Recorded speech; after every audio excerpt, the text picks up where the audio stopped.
Yes, the title is true. I didn't love Starfield, but I didn't hate it either.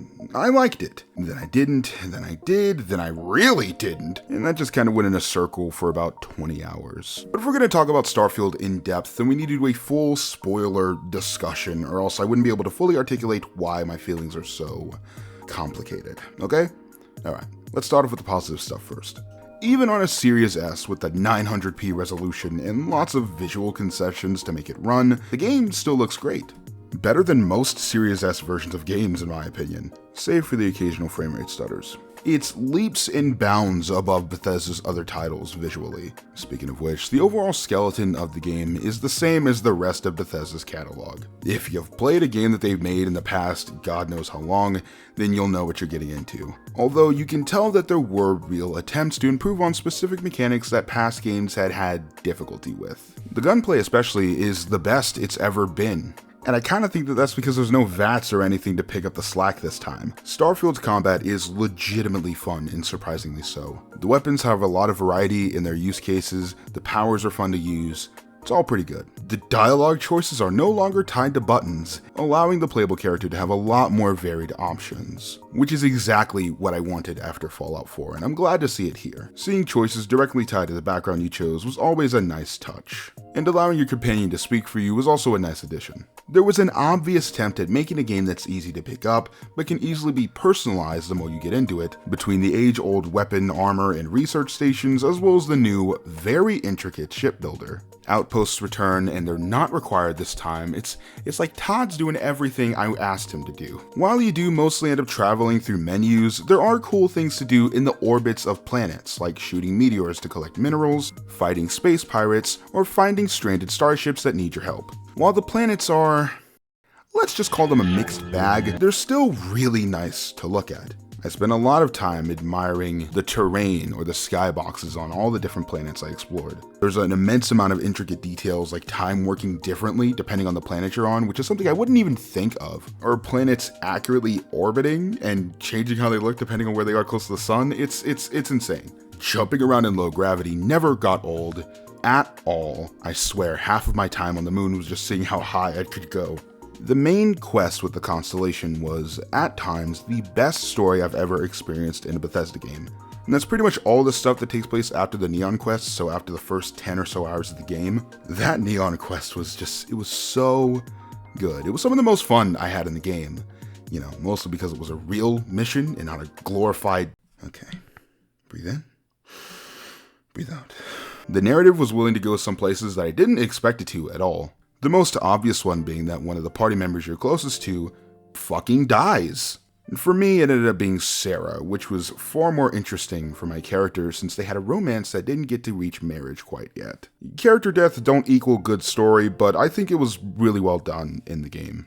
There's a complete tonal shift from that point in the story onwards. There's even a funeral. It's pretty good. There's lots of other quests I enjoyed, like the other part of that character death where you escape the hunter on Jemison, or Entangled, where you jump between two completely different universes. That one especially was a lot of fun, even if it did go on for a little bit too long. Conceptually, Starfield's main story is very cool. If you've seen any of my reviews, you know I love me some sci-fi. So a story all about hunting down alien artifacts, only for the game to shift its focus onto this multiversal super-powered faction known as the Starborn, is, for the lack of better words, fucking awesome. And there's lots of great ideas in the last 3 or so hours. The final mission especially, where you jump through all the different environments you've explored in the game, was amazing. The ending was honestly really beautiful and kind of ethereal. I noticed that it was very similar to Dragon's Dogma, which is not an ending I expected to be recreated in a Bethesda game, where multiple timelines, or universes in this case, basically fall on top of each other and give a canonical explanation for New Game Plus.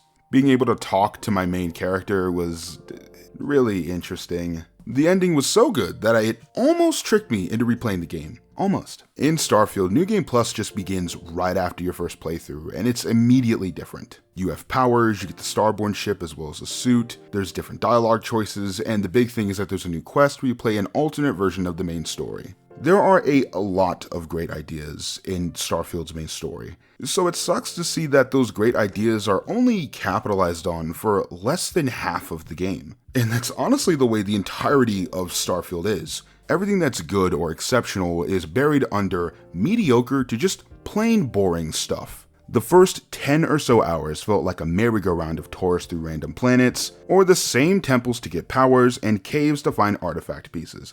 And that might sound like a lot at first, but it somehow found a way to be unengaging. I wouldn't go so far to say that it's the worst Bethesda game. It's not even what I'm trying to say at all. In some ways, it's the best game that they've made, while simultaneously being the fastest I've become disillusioned with one of their titles. Usually there's some sort of wow period where I'm able to have fun and somewhat immerse myself before my eyes begin to glaze over. Fallout got at least 100 hours out of me. Skyrim couldn't break 20. But Starfield didn't even last 7 hours before I began to become exhausted. And yet, somehow, I forced myself to play 13 more hours because reviewing games makes you a fucking crazy person. The big problem that everybody has with this game is the space exploration. People feel as if they were lied to, or as though it wasn't made very clear that you weren't going to be able to fly to a planet in-game, but instead travel through a menu. I personally had no expectations for this game or hype at all, so by extension I also avoided Todd Howard's selling points of being able to fly everywhere. I personally wasn't really bothered by it not being a full flight sim because I wasn't expecting it to be. If anything, it'd become a Red Dead Redemption 2 or any sort of other gigantic open world problem where it would slowly become boring.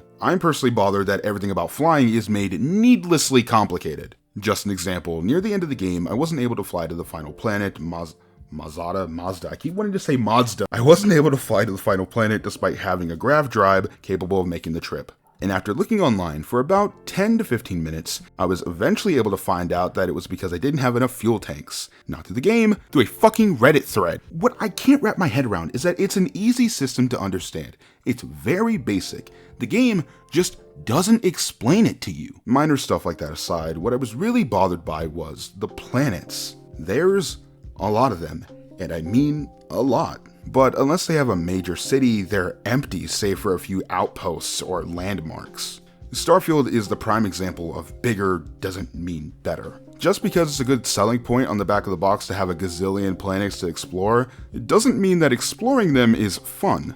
Is it interesting to look at recreations of NASA on Earth and to jump on the moon? Hell yes. But it isn't fun to traverse these barren planets with nothing to do. It's not even fun to look back on. By the 5th planet of boosting my way across some random fucking desert, I was already getting fed up. Every game has the in-between moments, the downtime between matches, or the drive to the next mission marker.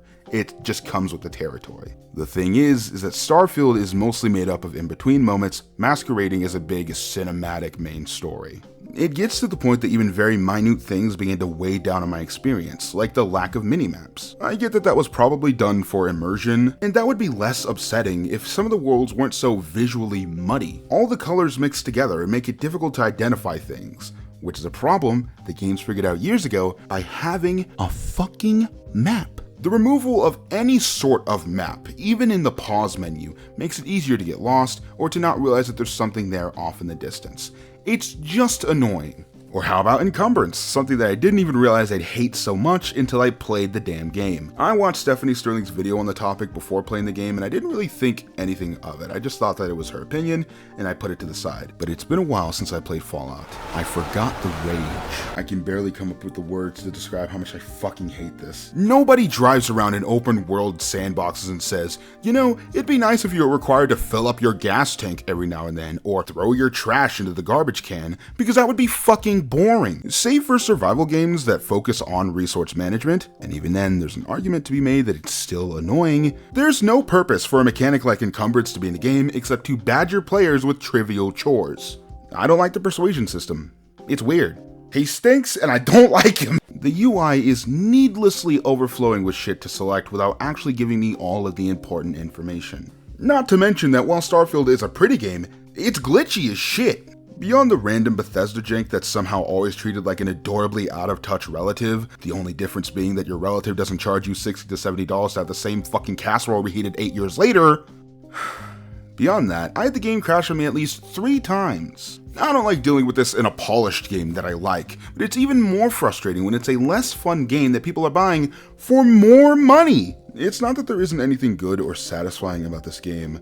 Flying always felt pretty alright. There's at least 4 to 5 decent to great missions in the game that I vividly remember. The game occasionally has some missions where you're allowed to make significant choices that are interesting and made me want to replay it to see a different outcome. And there's all the other positive shit I said earlier. It's just that all the stuff I wanted out of the game was separated by mountains of empty planets, outposts with similar layouts, and towns with little to no personality. Despite my criticisms of Fallout 4 and its main story, I didn't feel anywhere near this empty playing that game. And while it definitely feels like Bethesda has learned lots of good things to improve on from both that and 76, and I'm glad that they did, it feels like somehow they managed to go backwards in other ways. And I'm not talking about NPC facial animations or random shit like that, but fundamentals of what makes an interesting, or at the very least, engaging world to explore. After the opening, I constantly asked myself, what the fuck am I playing this for? I've played Fallout 4, I liked Outer Wilds, although I'd have to go back and play it, I didn't end up finishing it.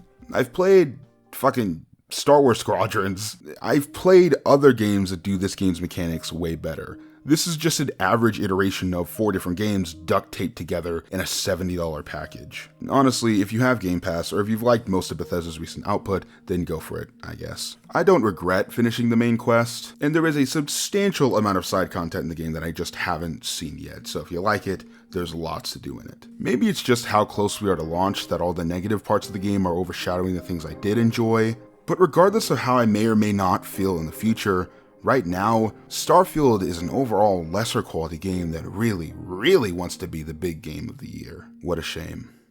Don't forget to share this video to Amazon Alexa. 12, whatever. And the other kids in the block would say, I'm going to play quarterback for the Cowboys. And I'd be like, I'm going to make video games and everyone's going to play them. Like, you dork. Go back to the chess club. Who's laughing now? Yes, I was in the chess club.